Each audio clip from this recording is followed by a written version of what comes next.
کہ ہر انسان کی آزمائش ہو رہی ہے، کوئی نیک ہو یا بد.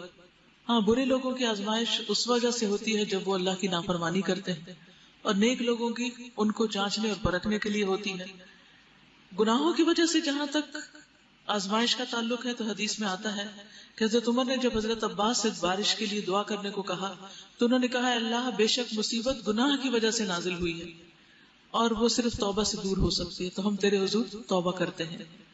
پھر اسی طرح انسان قطع رحمی جو کرتا ہے اور ظلم اور زیادتی جو دوسروں کے حق مارتا ہے، اس کی وجہ سے بھی اللہ تعالیٰ دنیا میں جلد سزا بھی دیتا ہے اور آخرت میں بھی سزا دیتا ہے. لیکن اس کے برعکس جب انسان اللہ کا فرما بردار ہو جاتا ہے تو اللہ تعالیٰ اپنی رحمتوں سے اس کو ڈھانپ لیتا ہے. اب جب رحمتوں میں آ جاتا ہے پھر کوئی اور امتحان ہوتا ہے. ان دونوں میں فرق ہوتا ہے. امتحان اور آزمائش میں کیا فرق ہے؟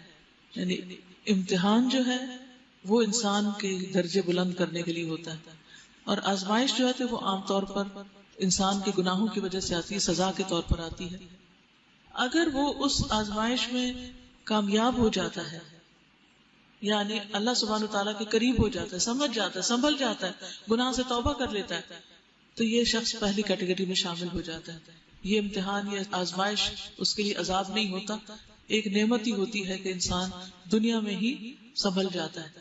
اور اگر انسان تکلیف میں مبتلا ہو کر اللہ سے ناراض ہو جاتا ہے تو یہ اس کے لیے سخت آزمائش ہوتی ہے، جس کی وجہ سے اس کی پھر پکڑ ہوگی، کیونکہ کسی کو حق نہیں کہ وہ اللہ سے ناراض ہو. اور پھر یہ یاد رکھیے کہ جو اللہ سے ملنے کی توقع رکھتا ہے اسے معلوم ہونا چاہیے کہ وقت جلد آنے والا ہے. جب وقت جلد آنے والا ہے تو اس سے پہلے جب ٹائم شارٹ ہوتا ہے، یعنی وقت کم، مقابلہ سخت ہوتا ہے، تو پھر انسان کیا کرتا ہے؟ بھاگ دوڑ شروع کر دیتا ہے. وہ لیزی ہو کے زندگی نہیں بسر کرتا.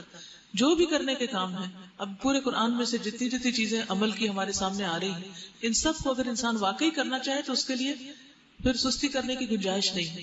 اس کو اپنے ہر لمحے سے بہترین فائدہ اٹھانا ہوتا ہے.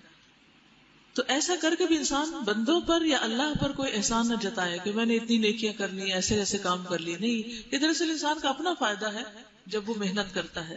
والذین آمنوا وعملوا الصالحات لنکفرن عنہم سیئاتہم ولنجزینہم احسن الذی کانوا یعملون. جو لوگ ایمان لائے اور نیک عمل کیے ان کی برائیاں ہم ان سے دور کر دیں گے، یعنی ان کی تکلیفیں دور کر دیں گے دنیا میں بھی اور آخرت میں بھی، اور انہیں ان کے بہترین اعمال کی جزا دیں گے. ہم نے انسان کو ہدایت کی کہ اپنے والدین کے ساتھ نیک سلوک کرے.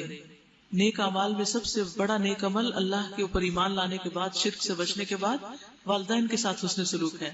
لیکن اگر وہ تجھ پر زور ڈالے کہ تو میرے ساتھ کسی ایسے معبود کو شریک ٹھہرائے جسے تو میرے شریک کی حیثیت سے نہیں جانتا تو ان کی اطاعت نہ کر، میری ہی طرف تم سب کو پلٹ کر آنا ہے، پھر میں تم کو بتا دوں گا کہ تم کیا کرتے رہے ہو. یعنی اللہ ہی نے حکم دیا کہ ماں باپ کا کہاں مانا جائے، اور اللہ ہی کا حکم ہے کہ اللہ کی نافرمانی میں ماں باپ کی بات نہ مانی جائے. جب آپ دیکھیے کہ آپ میں سے بھی جتنے لوگ دنیا کے طور طریقے چھوڑ کر جب دین کے طور طریقے اختیار کرتے ہیں تو لازماً کچھ مشکلات سے گزرتے ہیں. کبھی وہ زبانی اذیتیں ہوتی ہیں لوگوں کی، کبھی لوگوں کے الزام ہوتے ہیں، اور کبھی جسمانی طور پر بھی انسان کو مشقتوں سے گزرنا پڑتا ہے. کبھی مالی پریشانیاں سامنے آ جاتی ہیں، کسی کو جاب چھوڑنی پڑتی ہے، کسی کو حرام طریقے پر چلتے ہوئے حرام راستوں کو چھوڑ کر حلال کی طرف رخ کرنا پڑتا ہے، اور اس میں دیر ہوتی ہے تو انسان کی آزمائش ہوتی ہے. یہ ساری چیزیں تو ہیں، لیکن اللہ تعالیٰ فرماتے ہیں اگر تم محنت کرو گے تو یہ تمہارے اپنے ہی حق میں بہتر ہوگا. اور پھر بعض آزمائشیں ایسی ہوتی ہیں کہ جس میں اللہ سبحانہ و تعالیٰ کے حکم کے خلاف ماں باپ کا حکم آ جاتا ہے، جبکہ ماں باپ کے ساتھ حسن سلوک کا حکم بھی اللہ نے دیا. تو انسان کنفیوز ہو جاتا ہے کہ اللہ ہی کہتا ہے کہ ماں باپ کا خیال رکھو، اور اب ماں باپ کی اگر ہم بات نہ مانے تو وہ تو فلیئر اپ ہو جاتے ہیں اور بہت ناراض ہوتے ہیں، تو کیا کریں؟ تو ایسی صورت میں جہاں اللہ کا حکم آ جائے وہاں ماں باپ کی بات نہیں مانی جائے گی. لا طاعۃ لمخلوق فی معصیۃ الخالق، کسی مخلوق کی اطاعت جائز نہیں خالق کی معصیت میں، نافرمانی میں. یہاں اسی لیے کہا جا رہا ہے کہ اگر تمہارے ماں باپ بھی کہیں، اگرچہ میں خود کہتا ہوں کہ ماں باپ کی بات مانو، لیکن اس موقع پر ماں باپ کی نہیں ماننی. اگر وہ تمہیں کہیں کہ تم ان کی اطاعت کرو تو ان کی اطاعت نہ کرو، اور ان کی اطاعت کیا کہ شرک کرنے کو کہیں یا کوئی حرام کام کرنے کو کہیں. میری ہی طرف تم سب کو پلٹ کر آنا ہے، پھر میں تم کو بتا دوں گا کہ تم کیا کرتے رہے ہو. اور جو لوگ ایمان لائے ہوں گے اور جنہوں نے